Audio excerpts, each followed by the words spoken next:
hurmatli yosh taraqqiyot yoshlar uyushmasi guruhining uyushmasining a'zolari va nihoyat biz birinchi bosqichning birinchi mavzusini amalga oshirish maqsadida birinchi qadamlarimizni qo'yapmiz. Bu borada barcha birinchi mavzuni kecha hammaga e'lon qildim. Ya'ni qanaqa mavzu?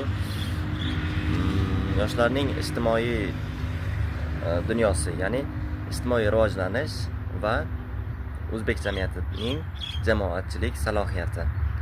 Nima uchun bu mavzu tanlandi degan savol o'rtaga tashlanishi mumkin yoki kimlargadir yoqmasligi mumkin bu mavzu yoki kimlargadir noqulay, noma'lum bo'lishi mumkin. Shu sababdan ham bir yoritib ketaman, chunki nima uchun bu mavzu tanlandi? Chunki bizning jamoamiz taraqqiyotga, rivojlanishga muhtoj va buni eng avval o'rganib chiqmasak, qanday qilib rivojlanishimiz kerakligini, qanday qilib oldimizdagi to'siqlarni bartaraf etishimiz kerakligini tushunib yetmasak, o'rganib chiqmasak, biz rivojlanishimizga bilimsizlik bo'lib bo'shliq bo'lib qolishi mumkin. Nafaqat o'zimizning jamiyatimizda, balki umuman o'zbek jamiyatida jamoatchilik, kreativ ilmiy muhit qanday shakllanishi, ijtimoiy muhit borasida tadqiqotlar amalga boramiz, o'rganishlar olib boramiz, tahlillar. Bu borada bilimlarga egamizmi, ma'lumotlarga egamizmi degan savol ham bor. Albatta yo'q. To'liq har qanday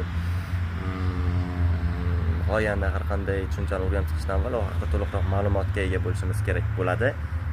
Bu ma'lumotlarni albatta internetdan yoki bo'lmasam boshqa biror manbadan, kitoblardan to'plashimiz mumkin va to'plagandan keyin o'zimizni erkin fikrimizni bildira olamiz. Hozir miyamizda bu borada, ya'ni ijtimoiy rivojlanish to'g'risida, O'zbekistondagi jamoatchilik to'g'risida deyarli ma'lumot yo'q. Xo'p, ishni demak ma'lumot to'plashdan boshlar ekanmiz.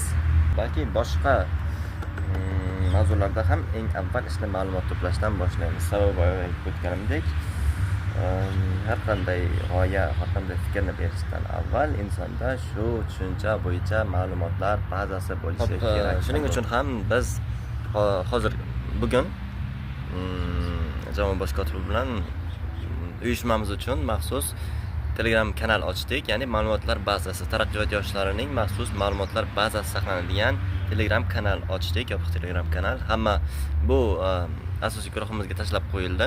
Hamma kirib qo'shilib olishi kerak va albatta u yerga tashlanib borilayotgan har qanday ma'lumotni uzun ma'lumotlar bor, qisqalari bor, ma'lum darajada o'rganib chiqishingizni barchadan so'rab qolaman. Bu boya aytganimdek sizning fikrlash tizimingiz aynan bugungi mavzu bo'yicha, o'rganilayotgan mavzu bo'yicha fikr yuritishingiz uchun kerak bo'ladigan ma'lumotlar hisoblanadi. Shu tashlangan ma'lumotlar va buni bugun kechgacha keraklicha boyitamiz ma'lumotlar bilan mavzu bo'yicha shu kanalni.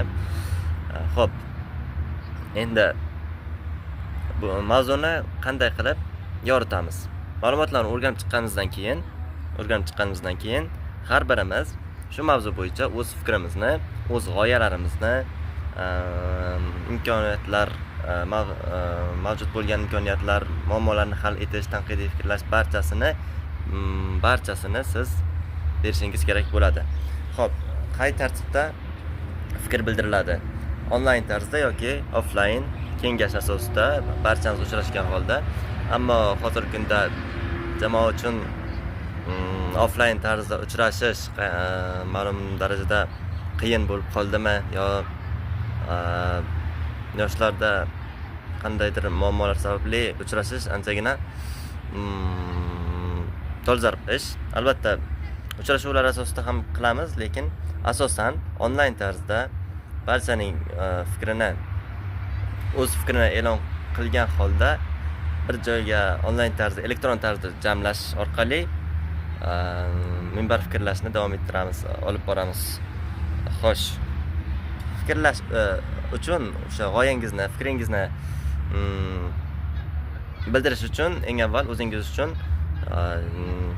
shablon, shpargalka tarzida ma'lum ro'yxat, bildiradigan fikrlaringizning ro'yxatini shakllantirib olishingiz juda ham o'rinli bo'ladi. Masalan, qanday? Meni o'zim dizayn orqali, slayd orqali maxsus savollar ro'yxatini tuzib chiqdim. Uni guruhga ham tashlaganman. Aynan shu savollar orqali o'z fikrimizni boyitamiz degan maqsadda.